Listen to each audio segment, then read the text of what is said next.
All right, let's jump right into this explainer. Today, we're unpacking the really tragic events that unfolded on April 30th, 2026, at a bank in Berea, Kentucky. You know, when news like this breaks, the facts can get super jumbled right out of the gate. So we're going to lay it all out, step by step, to get a clear picture of exactly what happened, who the authorities are hunting for, and how an entire community just came to a complete standstill. We absolutely have to start with the stark, devastating reality of the situation. This was a fatal robbery.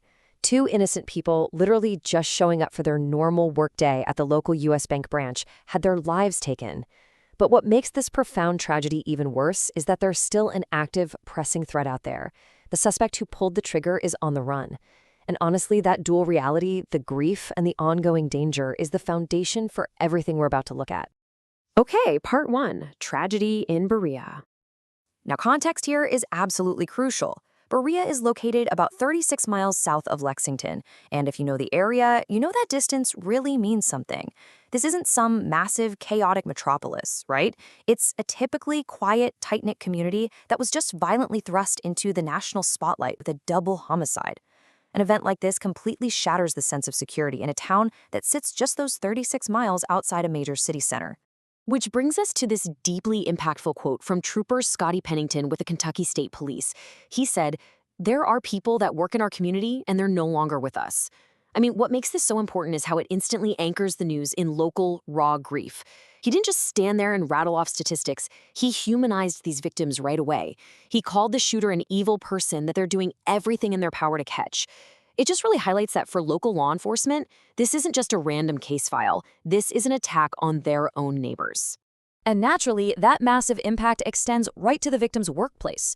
U.S. Bank confirmed the loss of their male and female colleagues, putting out a statement saying they are deeply saddened and that their hearts go out to the families, the coworkers, and really the whole Berea community. They also made sure to note that they're working closely with law enforcement, which, well, that's going to be critical as we pivot to the actual investigation.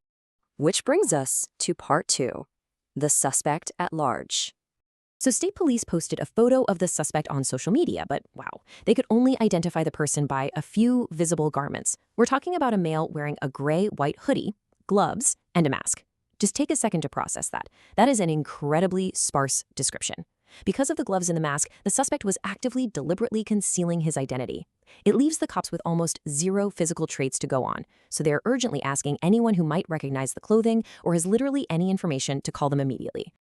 And this leads us to the central, kind of chilling mystery of these initial hours. How on earth did the suspect escape? There are just huge unknowns right now. The state police spokesperson flat out said they are entirely unsure if the guy fled in a getaway vehicle, took off on foot, or maybe it was picked up down the road by an accomplice. When you don't even know the mode of transportation, trying to draw a search radius becomes incredibly difficult. Adding a whole other layer of complexity here, it's entirely unclear if the suspect actually left the bank with anything. Law enforcement totally declined to confirm to reporters if this fatal robbery even resulted in stolen cash or property. From an investigative point of view, that's a glaring, massive unknown. Like, was the robbery botched? Was the violence the actual objective from the start? Or did a robbery just tragically escalate? We simply don't have those answers yet based on what's been released. Let's look at part 3, the massive manhunt. Just look at the sheer number of agencies involved now. You've got local police, the Kentucky State Police, the FBI, plus other federal agencies. It perfectly illustrates the massive scale of this response. They are bringing local, state, and federal firepower straight to Berea. It shows that absolutely no jurisdictional red tape is getting in the way.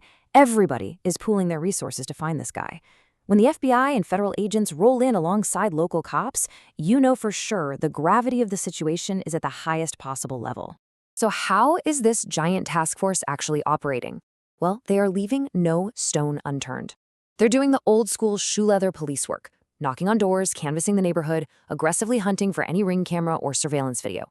But they are pairing that with serious modern tech. We're talking helicopters in the sky, drones for low aerial views, and canine units sniffing it out on the ground. It is a comprehensive, literal dragnet thrown over the entire area. Moving on to part 4, community impact and lockdown. The immediate, real-world ripple effect of this manhunt hit the local schools first. Campuses in the area were immediately forced into lockdown until they were finally deemed safe. But it didn't end there. Normal bus routes, totally suspended. Students weren't allowed to just ride the bus home. Instead, the district required mandatory parent pickup. I mean, think about the panic of getting that notification as a parent. Your whole day is fundamentally altered, and you have to rush to pick up your kid knowing an armed, dangerous suspect is literally roaming around your town. Which brings us right to the public safety guidance given to the whole community as night started to fall. Trooper Pennington issued some very specific actionable directives. Residents were told to stay super vigilant and report anything strange. And I thought this detail was fascinating. He specifically said even if your pets are acting weird, call it in. Because animals sense things that we completely miss, right? He also told people to flip their porch lights on, to get rid of dark hiding spots in yards, and to keep their phones fully charged just in case. It paints this incredibly vivid, eerie picture of a whole town hunkering down, hyper-aware of every single shadow. So as we wrap up this explainer, we are just left sitting with this massive unresolved tension. There's a dangerous individual still out there, and it really forces us to ask, when is Berea going to feel safe again? Sure, the physical manhunt with the drones and the canines, that's going to end eventually. But the psychological shock of losing two innocent neighbors in such a brutal way, that leaves a permanent mark. Is catching the suspect even going to be enough to restore the peace of mind that was shattered today? That is a heavy question this town is going to be grappling with for a very, very long time.